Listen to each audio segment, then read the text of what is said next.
Thank you for joining our presentation this morning on the 2021 Senior Capstone Design Studio. My name is Todd Johnson, and I am Associate Professor of Landscape Architecture in the Department of Landscape Architecture and Environmental Planning at Utah State University. Each year for the past 18 years, our department has connected our students to a real-life planning and design opportunity for their final project before entering the next phase in their careers. We've been privileged for the past year to work on your city, the city of Santaquin. I want to introduce and thank my colleagues Dave Anderson, who is Associate Professor of Practice, and Jake Powell, Extension Specialist, both of our department in the College of Agriculture and Applied Sciences, for connecting this year's class to Santaquin. I also want to thank Ben George for his contributions in helping students prepare an information inventory this past fall.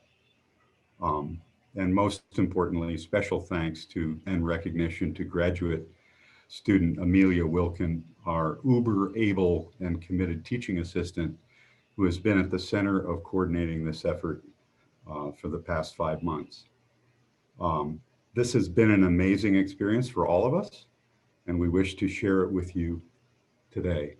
I also want to give a shout out to everyone from Santaquin who's participated in the meetings, both virtually and those who came up for the design charrette in late January, early February to Logan, Utah. So it's really been a great engagement with the city of Santaquin. Before handing this off to Jason Bond of your city, I would just like to say that by all indications, the Wasatch Front is poised for extraordinary growth in the next several decades. And we must accomplish that growth intelligently. Santaquin and South Utah County are at the edge of the growth expansion, and seeing what our students are thinking about today should allow us to prepare and optimize that future growth potential. Jason, please frame this up from your perspective. Yeah, thanks, Todd. And I guess I first want to just start off and thank Utah State University for all the work that they've done on this. We appreciate the relationship that we've built with them. This all started probably, what, 2.5 years ago, and when we approached Utah State and had some ideas to help preserve the agricultural heritage that we have here in Santaquin City. So just countless meetings and efforts to work with them and see what they're able to add to our community. Where this all started was a vision for some agritourism in Santaquin City.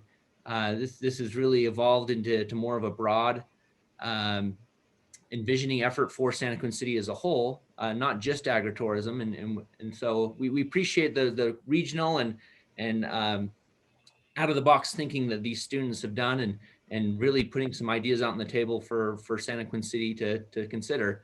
We're still particularly interested in the agritourism and want to do things to help preserve that agricultural heritage. So as Todd mentioned, growth is happening all along the Wasatch Front in our state, and it's inevitable. It's something that we're constantly working to manage and try and do in the best way possible. And obviously for Santaquin, that's particularly difficult because we have agricultural, we have orchards that we want to preserve, and there's a major conflict there with the growth taking over those orchards. So our hope with this is that we're taking more of a proactive planning approach rather than just reacting to whatever happens. So our hope is to take some of the ideas from these presentations and continue to proactively look for ways to preserve what makes Santaquin special. So with that said, looks like I'll turn it over to the students, and we're excited and grateful for all the work that you put into this. Awesome, thanks, Jason. I'm just going to queue up our presentation real quick.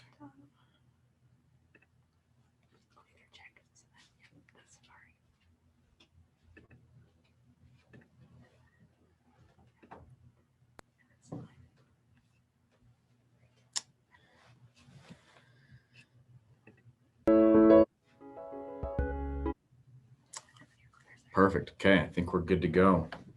All right.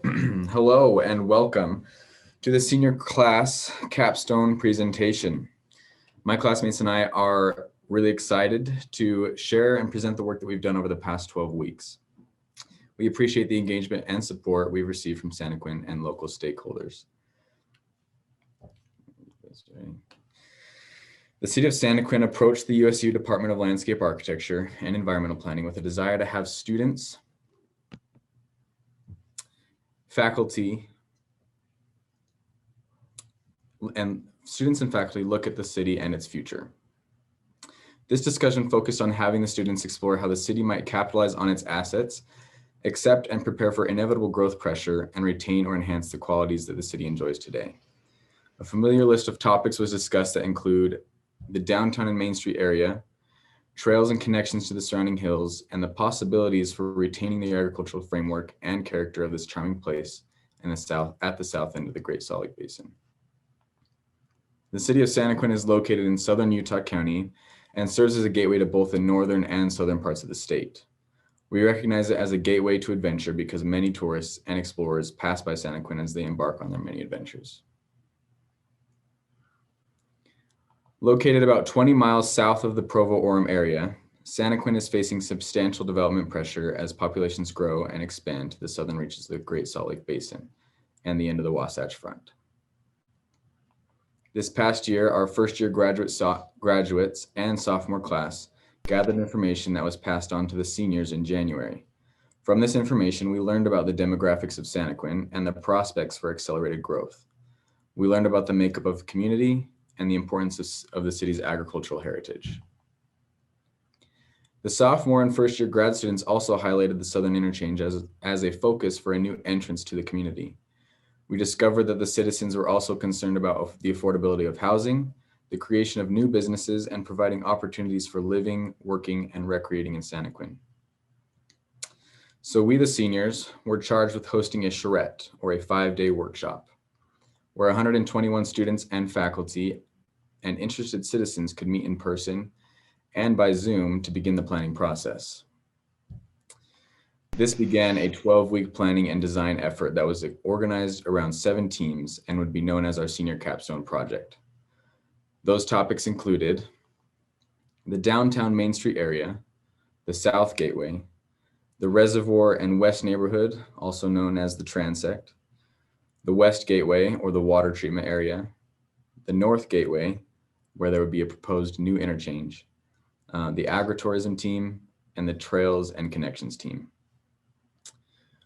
Our presentation will now proceed with each team presenting their work. We appreciate the opportunity to learn by way of engaging with your community.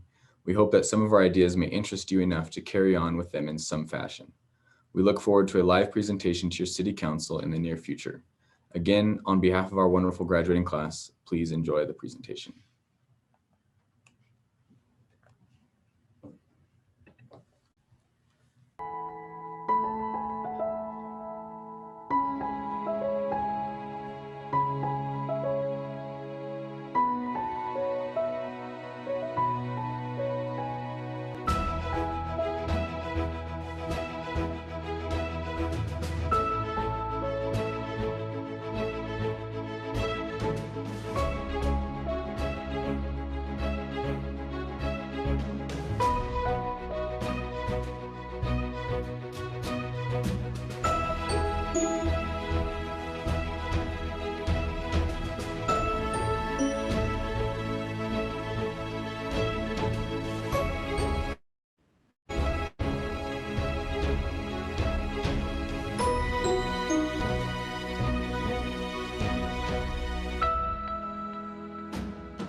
My name's Gabrielle Hawks, and I worked on the downtown team with Amy Cervantes and Chandler Christensen.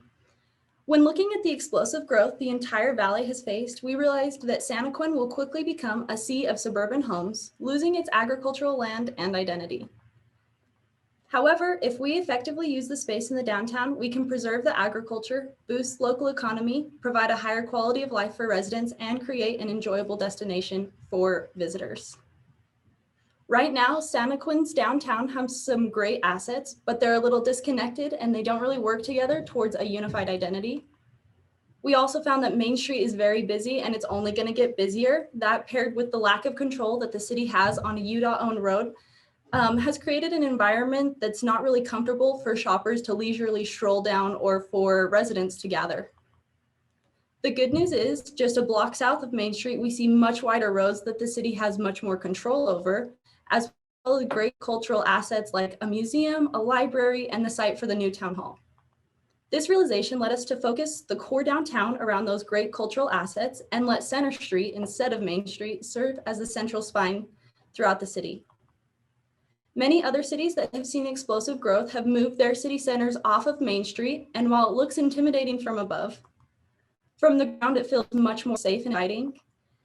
And as a result, this town with only 31,000 residents has a thriving downtown. We looked at what made these great downtowns so great and found three overarching principles. First, it was safe and convenient for everyone to get from place to place. The best way we found to implement this in Santaquin was through multimodal streetscape, where there's space for pedestrians, cars, bikes, and public transportation. Second, you build in as much green space as possible and then make sure it's well connected and easily accessible. Third, create a strong building code that aligns with the city's identity.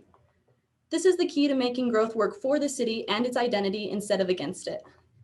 We implemented these strategies into this master plan covering the central 9-block core of Santaquin. It looks overwhelming from the plan view, but can be easily broken down into sections.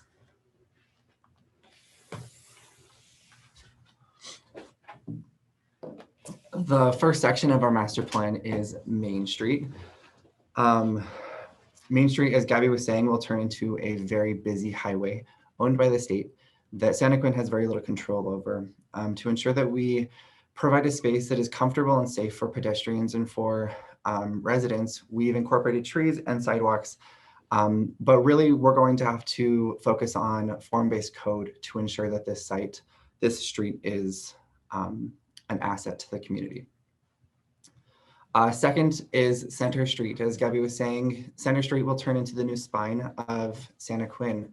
Aside from large sidewalks, street trees, bike lanes, and street parking, we've designated curb and gutter and a bioswale, as seen on this cross section, on the east side of major roads going north to south to take on stormwater and allow Santaquin to be more sustainable.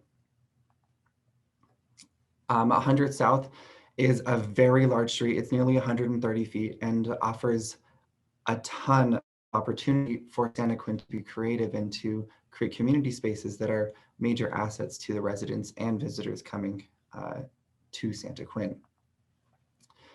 With a 3-lane road that has 2 drive lanes and a turning lane, as well as sidewalks and bike lanes, 100 South offers incredible opportunity to be creative with the green space. We've designed in 2 rows of trees that allows for a space that is comfortable and beautiful and inviting to everyone who wants to come. And finally, the Civic Center. We really focused around the civic assets, which are the museum, the new town hall, and the library. These cultural opportunities make way for an important space that could look something like this. We've designed in a central fountain, a custom splash pad, a pump track, nature play, a pavilion, stormwater retention lawn, swings overlooking the mountains, tons of trees and green space, and a large lawn. Now we need to make sure that we're connected. We don't want downtown to be alone, but as Santaquin continues to grow, we want to make sure that we're connected, not only within, but also out to the other parts of the community. That's why we've designed mid-block crossings, which cut down the mid-block size and allow us to more efficiently use the space of the large Utah blocks. These can be both pedestrian only with lots of walking space, biking space, and trees and green space, and also for vehicles.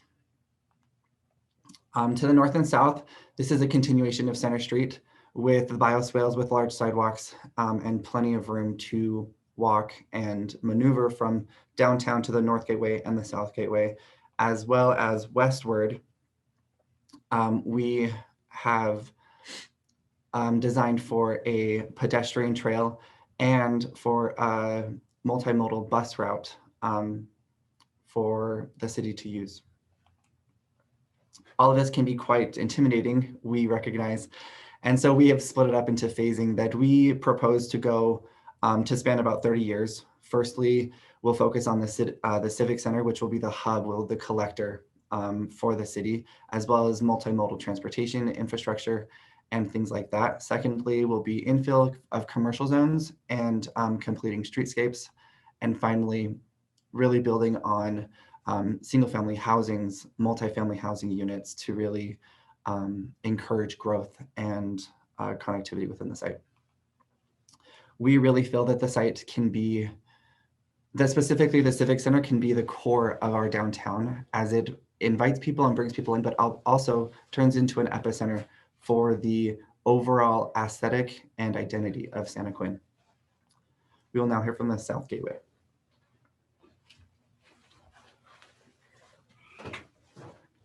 Okay, I'm Cassidy Frost and this is Callie Clark and we're the South Gateway. So located at the southernmost end of Santaquin, the South Gateway has massive potential to help strengthen Santaquin's tax base, to help meet housing demands of a rising population, as well as to create a front porch of Santaquin and attract travelers in. So as a zone of opportunity, we recognize that there needs to be massive care and consideration in any development made here. And we have three main forces kind of playing a role on this zone of opportunity. We have the historic core of Santaquin, the agriculture fields and their heritage, as well as the reservoir and the recreational opportunity presented there. The South Gateway has been identified as an area that commercial development can go into. And so as we kind of look into that commercial development, we wanted to see the influence that commercial development in the South Gateway can have. So a convenience shopping center will influence just the South Gateway, whereas if we have more of a neighborhood shopping center with a small local grocery store, we can start to pull the downtown in. Community shopping, like the newly constructed Macy's in Santaquin, begins to impact the whole city.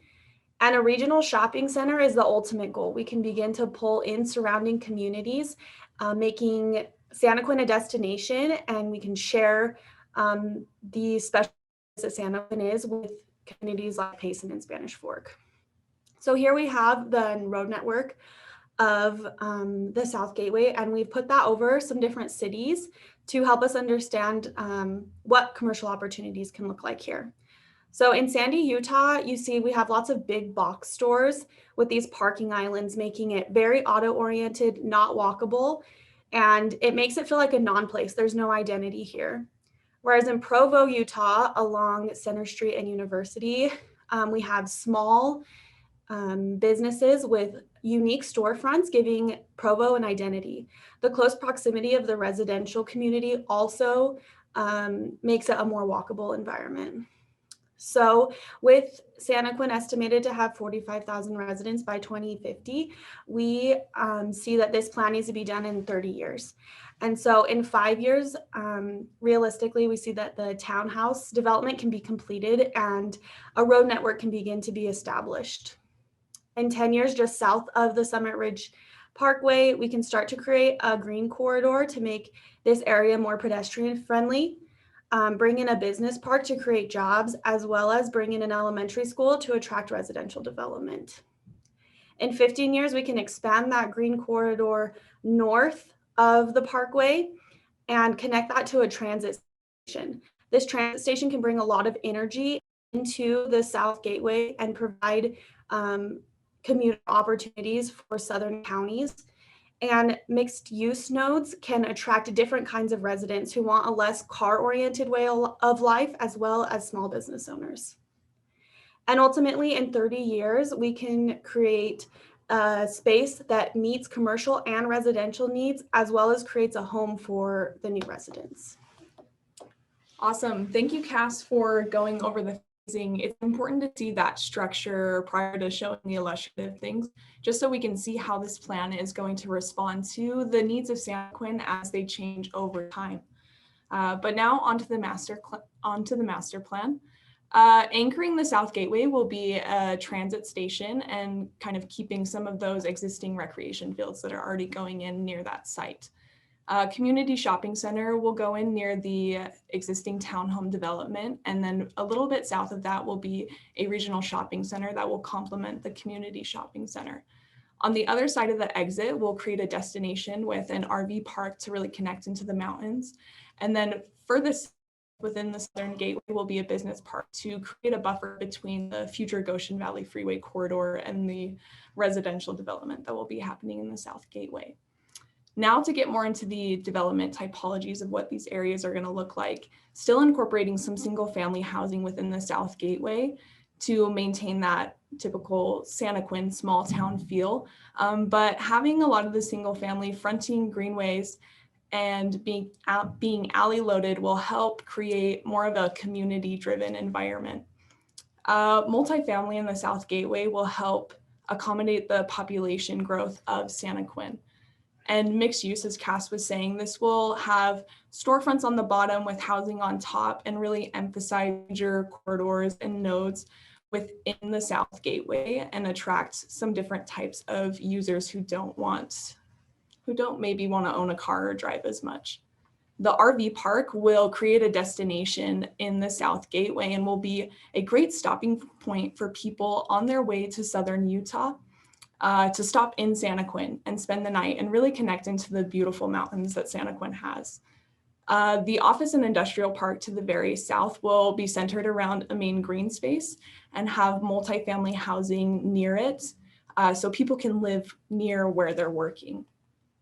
The commercial shopping center will be a little bit more typical of your average grocery store, a little bit smaller with some restaurants, so people have a place to come at night and eat and really engage with the community. The regional shopping center will be more pedestrian oriented than the community shopping center, with a smaller street, parking on the street, some beautiful street trees, a wide sidewalk, storefronts fronting it, to really create a destination that will bring people from the region into Santaquin, and really everyone can taste what makes Santaquin so great. The transit station will have some transit-oriented design around it to really capitalize on the energy that the transit station will bring into the area. So having mixed use and multifamily, so we can maximize the amount of people that can really have access to this amazing asset. And all of this will result in creating a really strong last impression for the city of Santaquin and for the Wasatch Front as a whole. You know, this is the South Gateway really is the first impression of the Wasatch Front, and then it's also an amazing last impression of the Wasatch Front on your way to Southern Utah. And creating a place that people really want to live in, and it'll be better if everyone lives here. Thank you.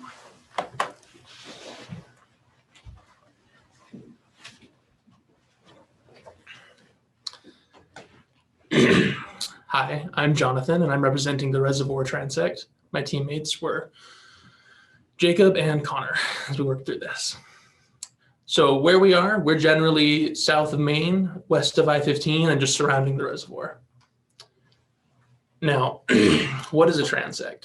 A transect is a group of horizontal relationships, or how different zones transition to each other. As you can see, a natural zone all the way to an urban core. Now, another transect we want to also reference briefly is the transect of housing. A lot of cities only have the two extremes of this transect, detached single family or mid-high-rise apartments. But a transect of housing, or a transect in general, really provides a variety of options, and that's what we want to focus on here. So here's Santaquin. We've got the West Mountains going down to the basin where the reservoir, the city, the ag land is, going up to the East Mountains. Now, as a transect, we We want to make sure that there are different activities happening in the mountains with respect to nature and amenities compared to down in the city where there's higher human activity. And these pictures help characterize that. Here's a top-down view of that same transect. Now with the section cut, you can see going from the West Mountains down to the West Hills and into the Summit Ridge development, crossing the railroad tracks to the Santaquin Reservoir, going to the agricultural land, getting to the main part of the city, crossing I-15, going up the East Hills, and then into the East Mountains. Now, we analyzed a lot of different strengths inside this transect. The most important ones are just the value of the land, the natural amenity land surrounding Santaquin, the agriculture historic land inside, and undeveloped land that presents a great opportunity. There were some weaknesses like fire hazard and storm runoff, the biggest one being approaching development and how that can destroy those precious lands. Opportunities, the biggest one is just to connect, especially as this grows into a new transect. The opportunity is to connect downtown with the reservoir area and beyond. There were some threats as well, as in the land being eaten up by the development pressure, and as development increases, pollution can damage the reservoir. This analysis led us to our design concept of a split use reservoir for both recreational and farming, with a lot of development centers and predominantly residential surrounded by green corridors. All of this responds well to the transit center that will be coming in shortly. We looked at a deeper analysis of the West Hills. We looked at slopes and the mountain views because of how important they are to Santaquin and its character. This analysis led us to what we call the West Hills Smart Development. As you can see, residential is hidden behind pockets and in ridges. This allows for green space along those ridges to be preserved and for the overall visual impact of developing in those hills to be reduced. These case studies help illustrate what a transect is and how it can be successful. This is Daybreak. Now we see a transect going from mountains to residential to mixed use to the reservoir, and people want to be here because of the various opportunities in a small area that's walkable and in a small community. This is Daybreak again, the transect of mountains to housing options to wetlands.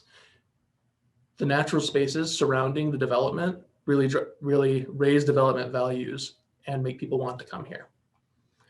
This is Lowry, Colorado, a suburb of Denver, going from the urban core to the mixed use areas, the residential to the green space.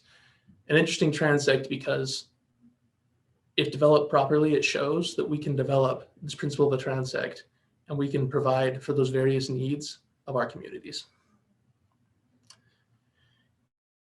Here's a simple land use diagram of our final master plan and final design, focusing largely on residential to accommodate the expansive growth coming in the future, with green corridors and a few commercial corridors in the higher activity areas of the transect. Now, our final design, the most important thing to highlight is that it is a transect. It encompasses rural area and single family homes on the west side of Santaquin in the hills, connecting to Summit Ridge, connecting into the transit hub with higher density and higher activity areas, going over to the reservoir where more development happens, and finally connecting into the urban core and downtown with green corridors spreading throughout. This land use diagram shows how it is predominantly residential with lower activity zones on the west, higher activity in the east, with commercial corridors around some of those centers. This green space diagram helps illustrate how important it is to maintain that green space and how the different styles of development allow us to maintain more green space by efficiently using the land that is developed in the future. Transportation is mainly focused around trails and paths heading through these green corridors and around the reservoir. These master plan details highlight the different parts of the transect, starting with the hills development in the west. This is a predominantly single family area designed to symbolize the more rural part of the transect, connecting to the natural amenities, again, hidden behind the ridges and developed in a way that will reduce the visual impact on the rest of Utah Valley. Next, we move on, crossing over to the Gap and Summit Ridge, which we call the Transit Center housing. This is predominantly a variety of mixed housing opportunities of both single family and multifamily, to give a variety of options for those who want to live and walk close to the transit center. Crossing over the railroad tracks, we get to the reservoir and the wetland. The reservoir functions in two parts. One part, the northern half, always remains full to be used for water recreation and fishing, while the southern half throughout the year will drain down as farming uses it for irrigation and reveal a wetland area that provides a different opportunity for recreation during the different seasons with higher water and lower water use. Lastly, we arrive at our mixed use centers. These will be the highest activity in the most urban part of the design, surpassed only by the urban core of Santaquin, and connect directly into that. There will be a lot of commercial uses mixed in with high activity residential as that filters out into surrounded by lower activity residential. As Santaquin develops, the transect is extremely important to give a variety of housing options and a variety of opportunities to everyone who will be there and who will want to come there. Thank you.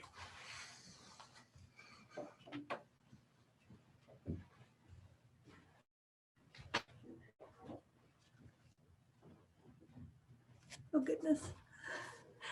Hello, my name is Helen Lee, and I worked with Justin Jakes and Stan Simrai on developing a proposal for the West Gateway neighborhood. West Gateway is an emerging district located at the junction of Summit Ridge Parkway and Highway 6. This is an emerging district that we had the pleasure of developing a vision for. Currently, the existing conditions of the district are limited residential and a lot of ag land that we want to preserve and value as we develop this place. To understand the demands that would be placed on a new district, we first looked at population. We expect growth surrounding West Gateway, even though there's currently little residential population in West Gateway itself. We see here the population data from 2020, moving into 2050, 30 years from now. And we hope to alleviate the pressure of surrounding growth in surrounding districts by providing development in West Gateway. Additionally, we looked at jobs, knowing that economic growth will come to the district. And by anticipating this economic growth, we can help define the area's identity. First here is 2020, and in 2050, we can see that significant growth. Additionally, we looked at transportation, knowing that we'd have to bring people to the district for it to grow and thrive. We have two major corridors feeding West Gateway, being Highway 6, which is also connected to Main Street, and Summit Ridge Parkway, which was recently developed. And these two main corridors really help connect and bring vitality to the district when it is developed. Zooming in to look at our existing conditions, we notice that much of the land in West Gateway is already owned by the city, providing a great opportunity to develop and begin catalyzing growth in the district. We also noticed we were surrounded by a lot of valuable orchards and agriculture and sagebrush natural lands, which we wanted to preserve to respect the land that we were surrounding and maintain the identity and character of this place. We also looked into a lot of site scale and landform considerations, looking at topography, soils, and different things like that. Noting that the importance of topography was apparent after our site visit, exploring the hills and the existing water treatment ponds. We carefully studied the landform to capitalize on views and minimize disruption to the land. This is a model we created that was at exaggerated scale to further investigate this. Moving from analysis to concept, we started to define the identity of West Gateway. We looked at the influence from other districts, including downtown, Summit Ridge, and the Transect, and South Gateway, and wanted to use this influence not to compete, but to supplement and create a beautiful network of spaces to build up Santaquin. At a district scale, these influences are still prevalent, but we begin to see a sequence of opportunity zones to build the district's identity, including around the intersection of Highway 6 and Summit Ridge Parkway, around the water treatment ponds, and in the transition zones to these existing gateways. To foster the vision, we recommended a program based in 4 categories. First, business, to grow economic and employment opportunities in various sectors. Then agriculture, to preserve agricultural heritage and character, housing to build community and house new professionals and their families, and finally, recreation to celebrate beautiful open space and unify West Gateway. We looked at a variety of approaches to our concept to find an identity that fit West Gateway. First, looking at the corridor, which focused on developing Summit Ridge Parkway and fronting that road. Then the Wayfarer, which focused on pedestrian connections and walkability. And finally, the natural, which focused on stewardship, sustainability, and natural amenities. Ultimately, we found that elements of each of these had value to Santaquin, so the final design combines them all. To refine the concept, we looked at several precedents, including Tooele Tech, which was a modern campus that responds to rural context with generous setbacks, a lot of design, and does not obstruct the surrounding landscape. We looked at Sugar House in Salt Lake City, a suburb of downtown that creates an intimate community space within a city, looking at businesses as well as small parks within buildings. And finally, 25th Street Ogden, which was a precedent in developing identity and character that has a classic Utah feel. Ultimately, this led us to our master plan, which focused on 4 centers to catalyze growth and define the district's identity. These are, from north to south, Gateway Commercial and Transit Hub, Health and Wellness Center, the Neighborhood Center, and Innovation Office Park. These surround a green space with restored ponds as a focal point to unify this master plan. This plan features a mix of uses, including commercial, residential, agriculture, civic, and office, to really provide a lot of different amenities to the people who visit and work here. Those are connected by open space, which we have an abundance of, and are accessible by an efficient road network, walkable centers, and local trails. The first area is the Neighborhood Center, and that features retail, housing, a community center, greenhouse production, and that also has offices on site. It is walkable, a local scale amenities, and nestled next to the beautiful orchards surrounding the area. The scale of these buildings fade back from Summit Ridge Parkway, transitioning from a high to low activity zone. And recreation and trails are easily accessible with great views. Next, the Health and Wellness Center promotes healthy lifestyles and provides a center for small medical practices and fitness studios. This can include physical therapy, yoga, specialists, anything that best serves the residents of Santaquin. This is buffered from the road, but still a prominent icon as you enter Santaquin. And it is a welcome and vibrant center to promote quality of life. Our Innovation Office Park provides a space for business development, whether that's permanent office space or renting for a day for your small business or startup. And it's an economic engine bringing opportunity to Santaquin residents. As it's located in a natural area, adjacent to a natural area, we also wanted to look at screening and buffering, using trees, hills, and berms to screen from the natural areas as not to obstruct the views. This creates a beautiful, welcoming center for innovation within our district. And finally, the Commercial Transit Hub. I know other teams have mentioned transit hubs, but this just goes to show how beneficial this would be to Santaquin. So another proposed site for this is at the north of West Gateway. This center has retail, community open space, including a future park on the existing landfill, and a potential location for this commuter rail station. It welcomes people to Santaquin and creates an attraction to draw customers from neighboring areas. The scale is intimate with little areas for gathering between the buildings, and it promotes life and activity at this important gateway. To accomplish this, we looked at phasing, starting with the Neighborhood Center to develop identity and bring residents and revenue. Then adding the 3 other districts to follow and continue to meet the demands of the new district. And finally, looking outwards at the many opportunities for influence of the gateway to spread and grow responsibly with retail, residential, office, and open space that connects to other districts. Overall, West Gateway is a promising new district that has the opportunity to build a vibrant community and define a strong edge for Santaquin. The Gateway can become an essential center of city amenities and continue to enhance the quality of life well into the future. Thank you.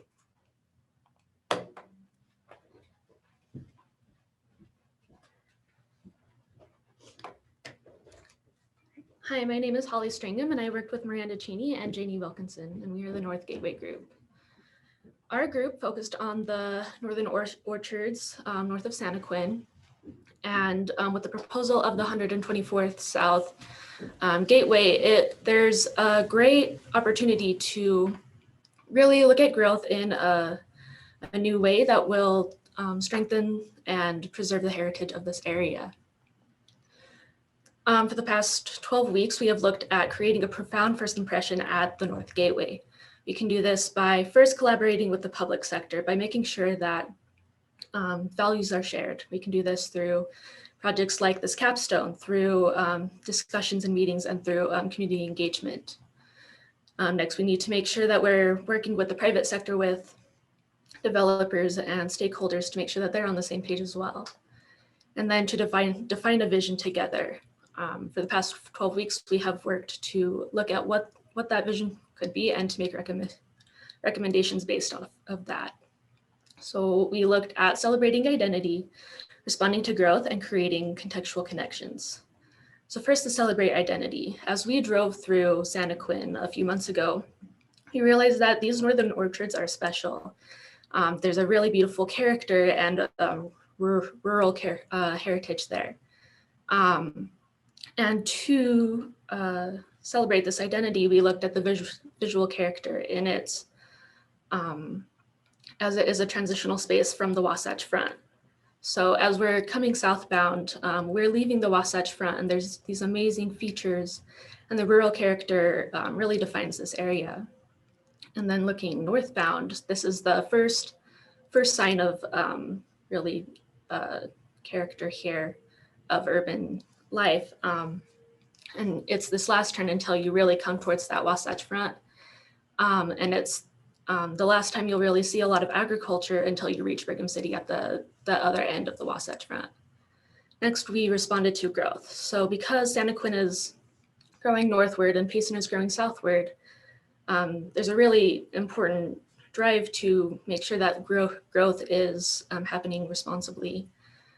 So looking at agriculture in the past 20 years, just 20 years ago, Santaquin was surrounded by agriculture, but piece by piece, agriculture has just been developed and lost. And if we continue in this pattern, agriculture, these northern orchards will be lost. So we really want to focus on controlling growth and making sure that we're doing it in a smart and responsible way. And then lastly, we worked with the connections team, who will come later, in creating connections that respond to the context of the area. So first, there's a new interchange. There's a canal trail, a boulevard plan that will create a vehicular loop around Santaquin, and then creating a rail connection that will allow for Front Runner to come into Santaquin. So we have defined a vision, but what does that look like? We've created a master plan that explores how we can use open space, housing, commercial space, and trails to define this character and this profound sense of arrival into Santaquin. So first, we look at this area where the interchange is. How do we create that first impression? Naturally, we started with creating a planting buffer so that there is room between the highway and all of this, all of these buildings. Then we really focused on creating small walkable lots of multi-use spaces, commercial and offices and whatnot. And then bringing in medium and larger lots to meet the needs of this growing population. And this is this is what we want it to look like. We really want to focus on making it walkable and people-centric, so that if a family wants to come and take a bike ride to get dinner and ride their bikes back home, it will feel very approachable. And we really want to create that transition by including these things. We also looked at exploring this western neighborhood west of I-15, where we create a residential gradient. First, we started with what we knew what was going to be there. There will be a proposed high school and recreational facility and the canal trail. Next, we designed apartment complexes and condos to be in close proximity to those amenities, so that the most amount of people can be serviced by those amenities as possible. We then created a transition where there is a seamless approach so that it still feels like a part of Santaquin, but we are still meeting those population needs. We also topped it off with a buffer so that the development doesn't creep into the orchards. And then this is what it would look like. By creating that park with the rail and the boulevard, we are creating a buffer so that residential development doesn't bleed into the orchards. And lastly, we looked at an eastern neighborhood. We explored the idea of creating a neighborhood that transitions into the mountains. We do this by connecting our canal trail to the Bonneville Shoreline Trail. Sorry, that didn't go through well. But we looked at the placement of the buildings and the open space to make sure that this area blends seamlessly through. And with these three areas, the interchange area, the west neighborhood and the east neighborhood, we believe that we can preserve the identity of Santaquin while still meeting the economic and population needs of a growing city. Thank you.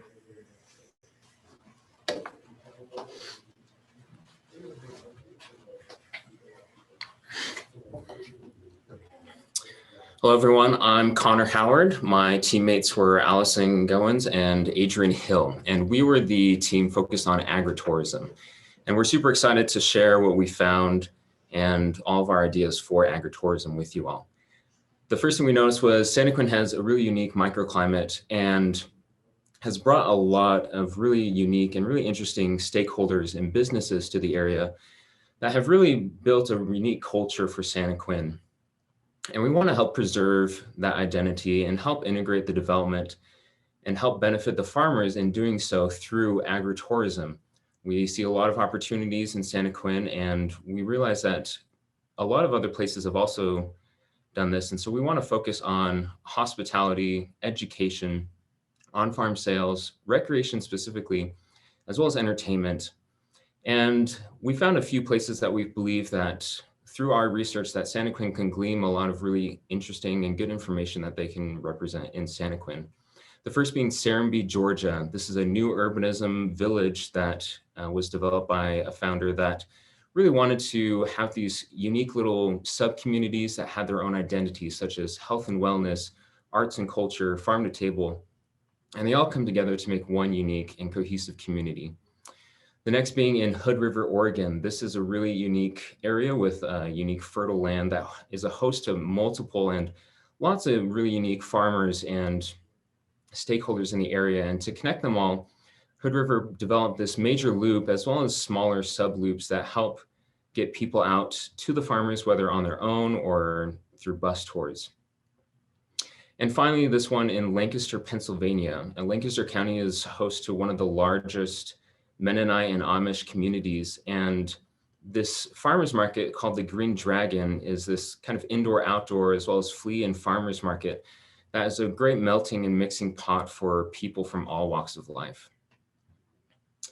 And to make this cooperative function, we hope that we can integrate farmers, business owners, and municipalities to help push and innovate the agritourism currently happening in Santaquin. Currently, there are only two major stakeholders that have agritourism going on right now in their farms, and we hope that our ideas don't step on their toes, and we want to be sensitive to them, as well as really integrating all the other farmers in the area. And so what we're proposing is a concept of 3 hubs that are all connected by one major loop that help bring everything together and help integrate agritourism more thoroughly throughout Santaquin. The first hub being in the center of Santaquin, surrounded by the downtown and the residents there. Up north, you'll see in the dark blue, there's the elementary school as well as the proposed high school. And there's this great opportunity for education-centered agritourism up north, as well as down south, another city-owned parcel that has great opportunities for focus on heritage and agritourism down there. And so in downtown, in the visitor center, this beautiful master or community center that downtown team has provided, we're hoping to integrate parades and farmers markets, food trucks in the area, as well as using this building on First South and Center Streets to help facilitate co-op meetings with the farmers and municipalities, and sell passes and guides for people who want to take their own self-guided bike tours and bike throughout the farms, as well as tickets and guides for bus tours as well. Up north, we want to focus on education. Like I said, this is right between the high school and elementary school, and we see lots of opportunities for plaza spaces and playgrounds and classrooms that can be facilitated outdoors and help promote education with the schools nearby, as well as a community garden and greenhouse and a demonstration orchard that we believe has lots of opportunities for classes outside for people from all ages and all walks of life to help them see the culture and identity of Santaquin, as well as a drop-off for tour and school buses, and a roundabout to help facilitate all these people that we're hoping will come out and bike through Santaquin in a safe and friendly manner. And then moving down south to our Heritage Hub, we have a large space for outdoor events, playground and outdoor event hill for children and other activities to engage with them, as well as agritourism themed structures, and a major pavilion to host small booths and activities to help engage farmers in the area. And then finally, we have another drop-off and a plaza space in front of the building. And then working with the TRANSECT team, we have a connection to the Greenway that will take bikers and pedestrians out to the reservoir, out to the residents, and even, the mass transit station just out west.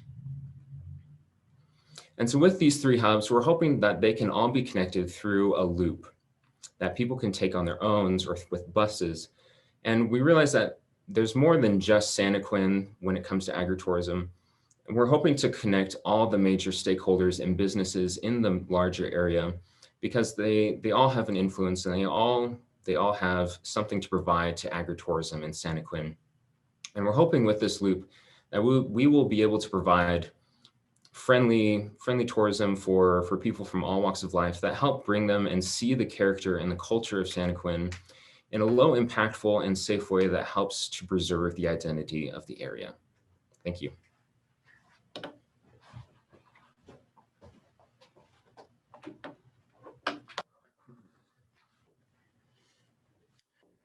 Hello, we are Connections. We are the last group today. My name is Josh, and this was done with Trent, Courtney, and Jed.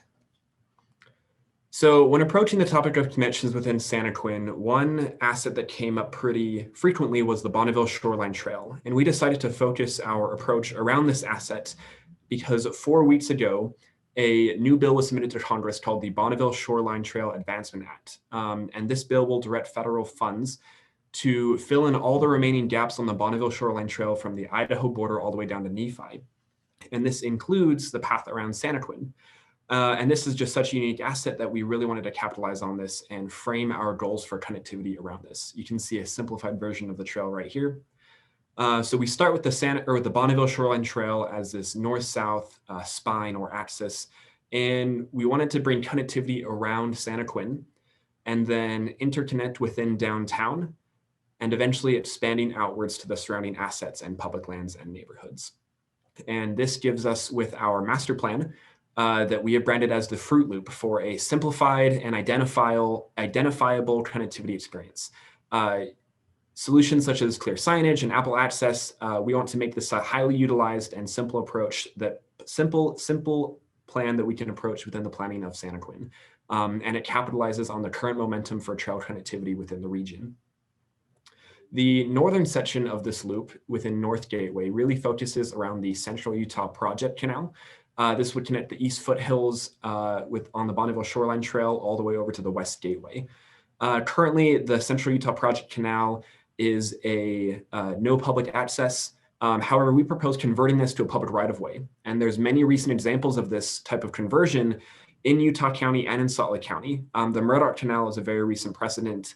And up in Salt Lake County, there's a lot of conversion going on right now. This is the canal in its current state, but here's a proposal for what it could potentially look like after the conversion to a public right-of-way. It's still a completely, totally functioning irrigation canal, but it also is now a public amenity with all sorts of connectivity. People can bike and walk around. People have access to the canal itself, and it creates its own amenity, as well as providing habitat for cottonwood trees, creating a green corridor, and just beautifying the space and creating a natural space within the developed part of Santaquin. The western section of this loop through the West Gateway and TRANSECT would connect new developments in the west and south with existing development in the foothills. And there's quite a variety of opportunities to implement this. One example would be to require connections within new development, such as these green corridors you can see here. This fronts development towards these open spaces that funnel people through development and maintain that regional connectivity. In existing development, we can create 8-foot wide sidewalks, as you can see here, to promote multimodal transit, bike lanes to encourage people to bike around. And then here in the bottom, you can see that dedicated green connection through new development and just providing gathering spaces as well to encourage access. In the south, through the South Gateway, we want to connect the Bonneville Shoreline Trail in the east with that new development. The South Gateway is the most at risk for this potential opportunity lost, as it is the most likely to be developed within the next few years in the near future. So it's important that we identify these corridors and connections now rather than later in order to create this section of the loop. And key to this is establishing right-of-way, identifying that public right-of-way within future development in the zoning plan that developers can work around in order to preserve these potential connections before the development happens is going to be critical to connecting and preserving these assets. One critical junction is how to cross the freeway and over to the Bonneville Shoreline Trail. Here's an example on the existing underpass, making it pedestrian friendly, providing ample lighting, as well as just making it clear and green and easy to connect to the Bonneville Shoreline in the east and the South Gateway development in the west. Again, providing ample space for multimodal transit, walking and biking, preserving view sheds towards the mountains to the east and to the west, as well as fronting development on these green corridors and these right-of-ways. Rather than hiding them in the back behind backyards, we want to focus development inward and identify these solutions that developers can follow, as well as providing green space and natural habitat along these corridors to maximize green space and minimize maintenance. The downtown is sort of the nexus of this whole solution, connecting the north, the south, the west with the Bonneville Shoreline Trail. The downtown group gave some great examples of how they want to connect all these districts. Here's some examples on different alternatives on how we can approach these different areas. Approaching it with a variety of solutions is key in order to make this happen. And again, providing ample pedestrian-friendly spaces within downtown, 8-foot sidewalks to encourage that multimodal use, as well as signage that encourage people to access the north-south and the east-west, directing people towards the Bonneville Shoreline Trail and these new connections towards the development outside Santaquin. And overall, this solution creates a streamlined vision. On the left here, you can see the existing Santaquin Trails and Connectivity Plan, and on the right is our simplified vision. Overall, we want to simplify the approach and create this loop and unify this vision with the surrounding public lands, county, and other municipalities. We think that this will just create a much more streamlined approach that is easier to brand, easier to implement, and creates a vision that we can follow moving forward. So the conclusions of all these teams, we just wanted to show in relationship to each other. Here's Santaquin as it is.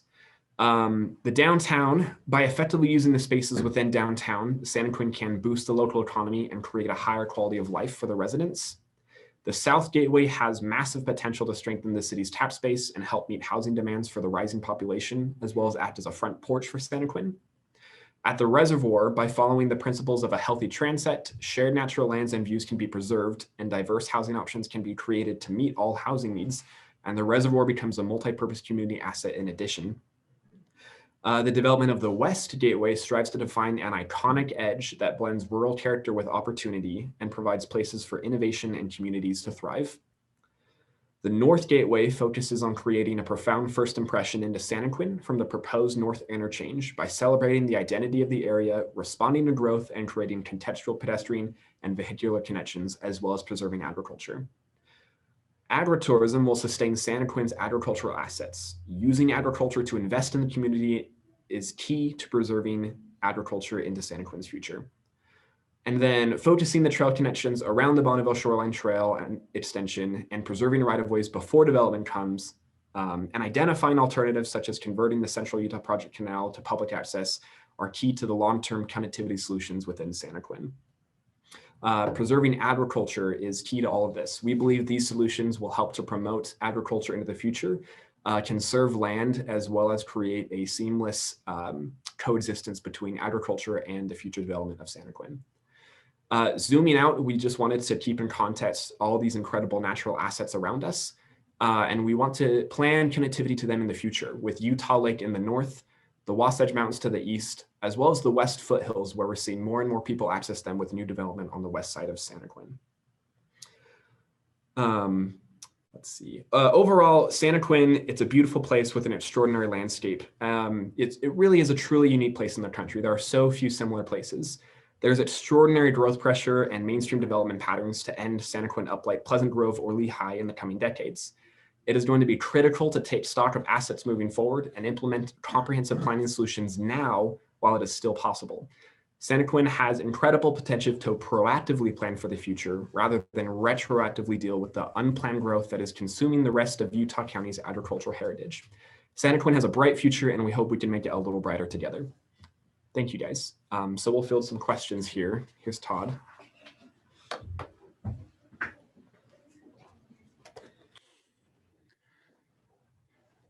Thank you, everybody.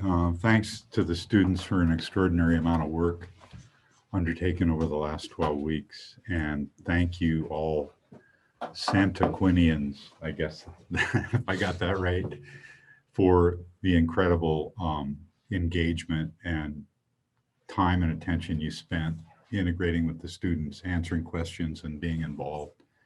I think it's the most comprehensive capstone effort that we've done to date.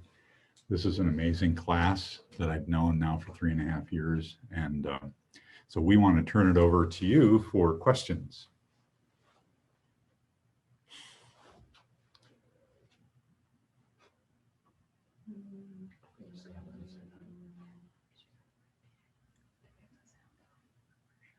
Todd, I don't have any questions per se, other than I just think you guys have done such an exceptional job and really come out of the box and thinking about the community from a holistic standpoint. And I just want to commend you and your team and your students for the great work that you've done on behalf of our community. So thank you. Thank you for all your help. And to all those other local participants who took time out of their lives to come up and spend time on the phone. It's been the way that these things really work to the benefit of everybody is to get engaged and get people activated coming out the end of the studio. So finding your ambassadors, we aim to come down and visit with you. One of our students, Justin Jakes, produced with his team and the help of everybody, produced an amazing digitally created model, which you saw in the introduction to the plan. And we hope to set that up as a display in your chamber when people come out and actually give the presentation partly over the model. That's excellent. Your work is so timely. This process started nearly 3 years ago. With a few of us just getting together, talking about what's going to hit us someday with growth waves and whatnot. We started bringing key stakeholders together. We invited USU to the table at that time, and you guys have really just picked those conceptual ideas up and run with it in such a tangible way that gives us a platform to really protect and preserve our future. So thank you. Yeah. Hey, Todd, this is Jason Bond. I'll echo what Ben says, but maybe to kind of get the ball rolling with some questions from those participants that were able to join today, both elected officials, appointed officials, and other major stakeholders and community members. I got a question for you. So in nearly every area of study, you had a lot of proposals surrounded around high density housing, multifamily housing. Why did you have so much multifamily housing in your vision for Santaquin City? Gabby's going to answer that question. It really came from looking at your tax base. So with the more people you can put on the least amount of land, the more taxes you can get for the least amount of space. And when the goal is to preserve agriculture, space is at a premium. Plus, it's really hard. Like if my husband and I wanted to move to Santaquin, we can't afford a quarter of an acre, you know, like that would be just too much for us and our small family. So it really opens up the doors to a lot of like younger people who are just starting out their lives. But yeah, the budget in Santaquin is tight, and some multifamily housing would help with that.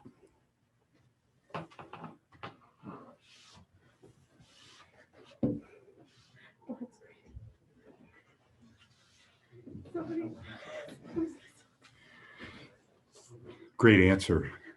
You know, we decided not to call it high density, Jason. So, and I know the public, we stumble over that. I think it's more efficient utilization of the land. And I think Gabby hit it on the head when she said, it's a question of affordability. You guys were up here, and I know Ben watched a presentation given by Stephen James, who is the development director for Daybreak. And he explained the phenomena of how the increase in land value, which is inevitable, tends and moves in the direction of higher density. And that's because as projects get more successful and the pressure for growth increases across the next, 5-year increments, you're going to see significant emphasis just naturally on higher density development. Developers are going to have to develop at a higher density in order to make their margins. And so we just want to be, as a city, or alert everybody to be prepared for that. So we think there are lots of benefits in terms of increased activity, more taxable opportunities. And we think that having done this in Layton 3 years ago, Layton is faced with about 20% of its land area remaining and a tax burden that is increasing as development continues to be at a less efficient use of the land. So you can't pay for the infrastructure that's required to service really low densities, if that makes sense. Other questions? Something else that is a result of that too is part of preserving our identity as a community is creating things like a high school or a gathering place or a local grocery store. And those type of things really come as a byproduct of rooftops. And that's always the challenge because, well, we can't necessarily stop growth because people have property rights. We can sure manage it in a much more effective way with community connectivity like you're proposing that makes it preserve what's great about our community and not let it overrun us so that the best things can evolve out. Well put.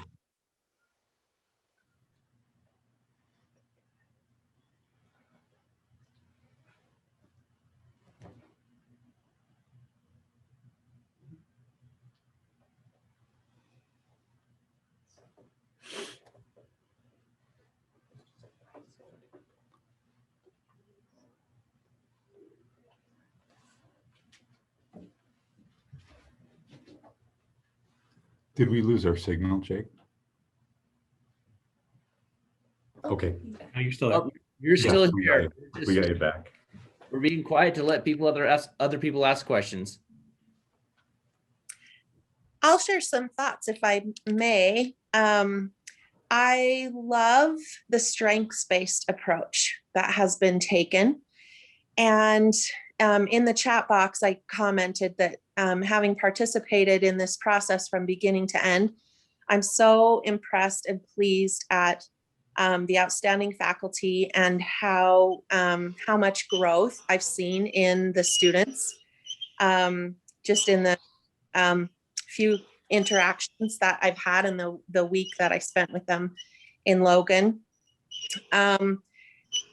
Santaquin has so much to offer, and we also have challenges, and using that strengths-based approach to say, all right, what strengths do we have to best deal with these challenges and these struggles, and come together in a unified way to facilitate the Santaquin that we all want to have, and encourage farmers to farm their land as long as they choose to, and also acknowledge their property rights, that they do have choices as landowners. I just am really impressed and thankful to the faculty and the students. So you guys did awesome. Thank you for your participation, Betsy. It was really instrumental in us gaining a better understanding of the city. And yeah, I'm really impressed with this group. I keep telling them that, so they're sick of it, I think. Never.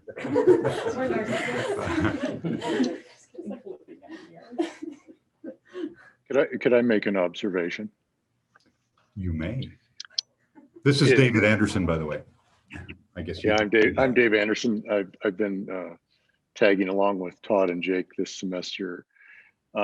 First of all, again, thank you to you city folks for participating with us and helping us identify the major stakeholders, and they've participated, and that's an invaluable experience for our students.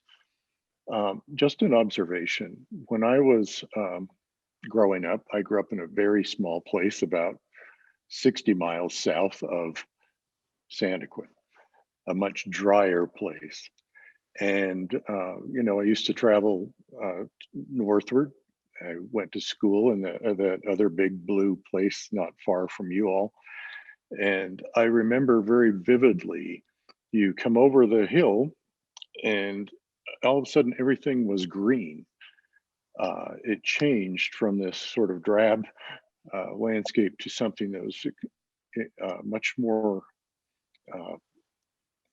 agrarian based. And but then you drove for a long time before you ran into neighborhoods and houses and suburban development.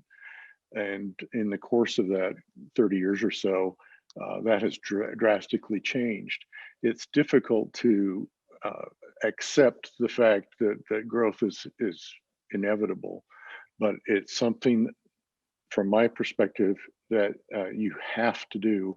Otherwise, you may end up like a Layton has. They had tremendous amounts of very viable, fertile agriculture on the west side of town, and it's all gone. There's little bits and pieces that remain.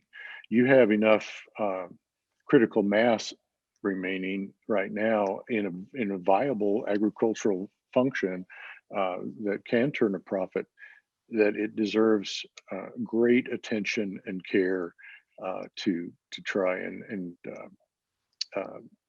preserve that in some form, like Betsy was talking about.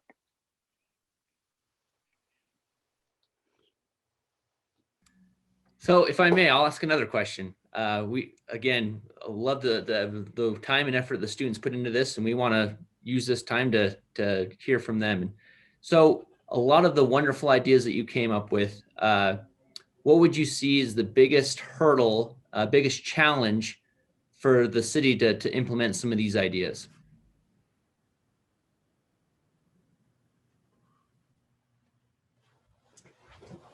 Josh Quigley is going to answer. I think, at least maybe from a connectivity standpoint, but also in relation to the other groups, I think zoning is going to be the biggest issue. I just know that that's a bit of a difficult topic and can sometimes be difficult to implement. Because you guys, already have a pretty robust system as it is. But I think that would be the biggest hoop to jump through in order to implement some of these things, especially with connectivity and identifying public right-of-ways, what's going to be public, what's going to be developed. That's just the perspective I'm coming at that is from connectivity, identifying those corridors now, carving out that space, even if it's not going to be developed for another 30 years. I don't know if anyone else wants to jump in. But yeah, okay.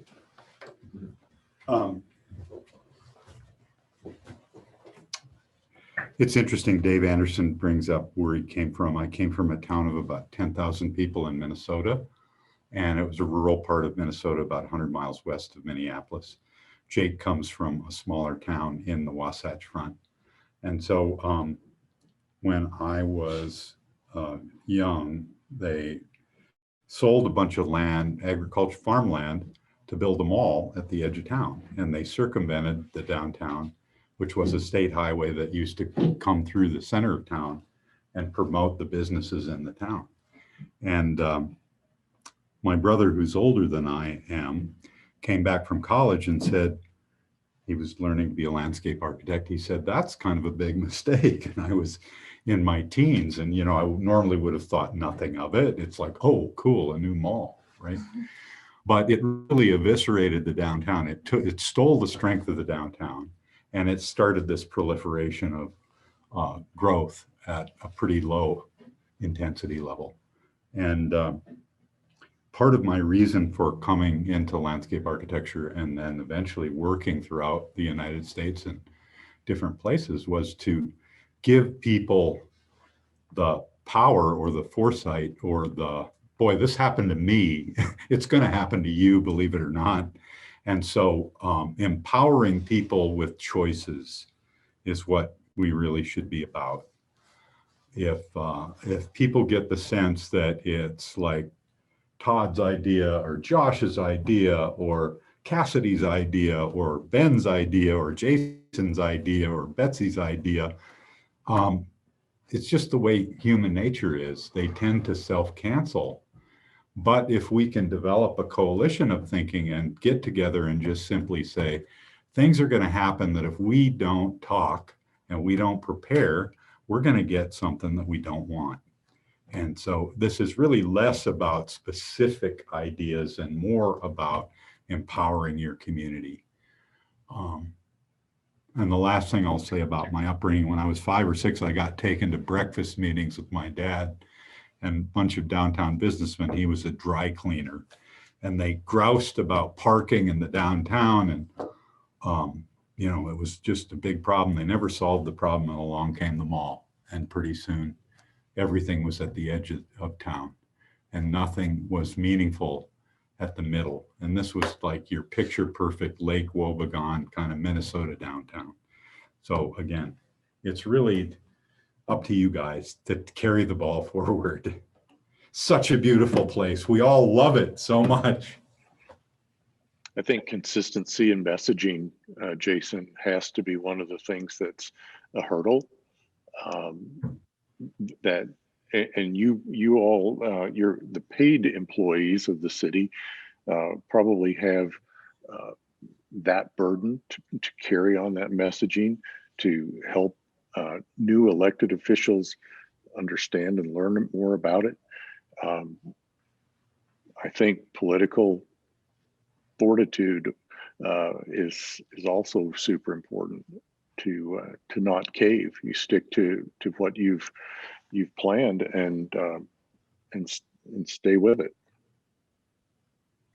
I appreciate that. And to go along with that, I think it's been great to have you guys look at our community, because sometimes a good outside perspective can help us realize things that maybe we haven't seen before or understood before. So that's why some of these questions I think are great to ask you, because you spent so much time in Santaquin and spent so much time looking at Santaquin.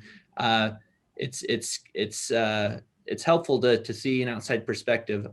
So I'll ask one more question, and hopefully others will have some questions for you as well. But as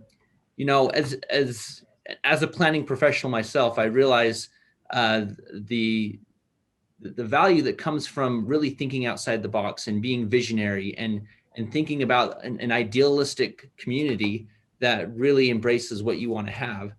I think working in the profession, working for a community, that's a challenge because there's so many different values that you're balancing. Probably the two most polar opposite values are the property rights of the individual and the community values, or the rights of the community to create a place that they can call their own and that they can take pride in. So with that said, how would you feel, or what would be some ways that we could help bridge that gap between the individual property rights and the community values and the community desires that the general public has? Helen Lee is going to respond. Thanks for your question, Jason. We looked a lot at that with West Gateway, and I think it applies really broadly across all of these groups, but I think it's a matter of showing people what their stake is in the project, whether it's a community center or a new neighborhood where maybe everyone owns their own property, but there's community space, showing people that this is for them, it's for their kids, it's for their business, and finding any way we can to promote how it benefits each person and the whole of Santaquin. So making sure that there are places for people to make a mark on their own thing, even if it's public space, and still providing opportunities for private space. I think that's probably the best way that we've been looking at it to bridge that gap and make sure everyone feels included in the process. Thank you, Helen. We spend a lot of time talking about the culture of our studio. This class is the best class that we've had in terms of, we don't have pockets of, they're going to laugh, they're going to roll their eyes. We don't have pockets of gossip. We don't have marginalized groups. Now, I'm sure there, any number of people, 20 some people who spend this amount of time together across 3 years, there's going to be some, issues. But generally, and that's reflective of the essence of your question. If those pockets don't communicate, if they're not brought together, we stress that students, certainly in a pre-COVID environment, spend a lot of time together in the studio. And it's not to say that there aren't issues that don't come up, but the fact that they're talking to each other and learning about each other and solving problems together, all of a sudden, to use your phrase and the phrase we've been using, the outside of the box challenge starts to be more achievable in everybody's minds, or the consensus opportunity seems to be more achievable because we understand each other better and we've interacted with each other. So, and I think, the last year and some amount of time that we've been under these pandemic conditions, we've learned a lot about partisanship, and we've learned a lot about, we were blown away when Mike Reed and Mitt Romney announced that Bonneville Shoreline Trail was going to achieve a designated status from the Idaho border to the Arizona border. And we were like clapping our hands and going, Santaquin, do you hear this? This is an amazing opportunity. So I guess the best answer I can give is that spend time together. Use the document that we're going to submit to you. Use the model that we're going to bring down and show you. Use the study as a springboard for conversation in the community. Thank you. Jason, do you mind if I maybe take that question a little bit, and I'll since Todd and Dave are reminiscing, I'll reminisce a little bit as well. Jake, we can't hear you very well. Now? Yeah, good job. Okay. I can't hear myself then. When I was a kid, this will date me, I had a poster of John Stockton on my wall. And for you Utahns, that might ring true. And that was a vision of what I wanted to be when I was growing up. And obviously I never became John Stockton, but there were days where I was, and it was on the junior high court or in the backyard with my other friends that wanted to be John Stocktons. And although we never became what we wanted to be, we had a vision, and that guided our efforts, and it inspired us to try new things and dribble a different way, or shoot a jump shot in a way we hadn't thought, or pass to our friends when we didn't think we had to, because we watched John Stockton do that, right? So to some degree, I think there's value in what these students have been working on, is creating a vision that you may never become, and that's okay. But the more you tend to come close to that, like Todd said, and build conversations around that vision and talk about what you want to become, you incrementally become that way. The biggest danger that I see is communities that don't know what they want to become, because they become something incrementally that they didn't want to be over time. It just happens, it seems. So I guess whatever that vision is, if it's parts and pieces of this document, put those up on your wall and then aspire to those things, and you'll come close. The other piece of that question, Jason, is communities are not built by one mall or one splash pad or one rec center. They're an accumulation of every sidewalk, every street tree, every lamppost, every storefront, every front yard, every single building makes a community. And what I see happening as a person that grew up in Utah is the value of our communities are being eroded. One poorly thought through street, one missed opportunity for a street tree, one rec center that was never built because we didn't have the willpower to do it, that we're accumulating, and we're trending in ways across the Wasatch Front that I don't think are about a community. They're about private interests. And when we leave the community behind for our own private interests, we end up living in a community that really isn't a community. And we see that all too often, I think, is places have devolved into places we live and sleep and places we don't engage in. And I think one thing for these students to remember is you've been watching a community that still has, when people talk about, I want to live out in the country, what they want to live out in is a place like Santaquin. And it's not because they have a quarter acre, it's because they know their neighbors, their kids are safe, they can go to peach days or whatever it is and celebrate being part of a community. I think those are the threads that you need to keep an eye on, because as soon as those threads start to unravel, and like I say, they unravel when we allow somebody to come into our community, whoever that may be, and do something that's not about the community but about themselves. And I think the challenge as elected leaders is and staff is managing the desire, the tremendous pressure to allow that to happen. And I think inviting people that have the interests of the community in to build it rather than extract something from it is the challenge of the 21st century in the land, in transferring land into something else. That Todd mentioned, we heard from a speaker, and they said when you trade undeveloped land and it doesn't build your community, you've inherently lost something. The trade was poor for the community. So looking at that as every single thing that happens, every single development, every single change that happens in your community, is it adding not just houses and structures and streets, but the kind of things you want that are going to be a legacy. And I think we sort of stand on the shoes of, or stand on the shoulders of the people that did it that way, and we've gotten away to, or we've gotten lazy and as a society in demanding community building, not just community construction, if that makes sense. Thank you, Jake. That was very articulate. Yeah, I think there's a lot of good value in what Jake just said.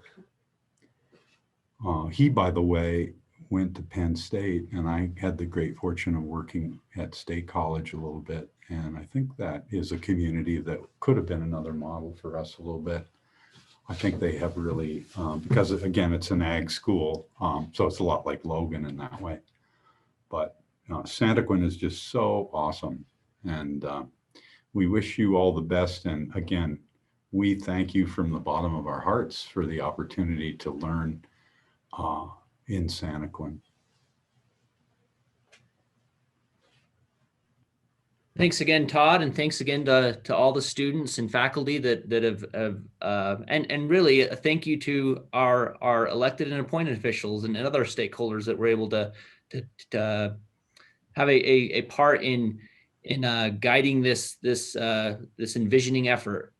There's certainly ideas that I know will spark conversation within our community, and we appreciate that, because a lot of those conversations is really what sparks change and sparks action to do what we really want to do. And I know that agriculture is a huge part of Santaquin City, and yeah, we're looking forward to implementing some of these ideas and discussing them and seeing how they can benefit our community. So again, thank you to everybody.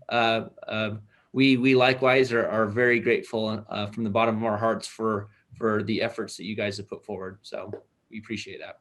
Thanks, everybody. Great work, students.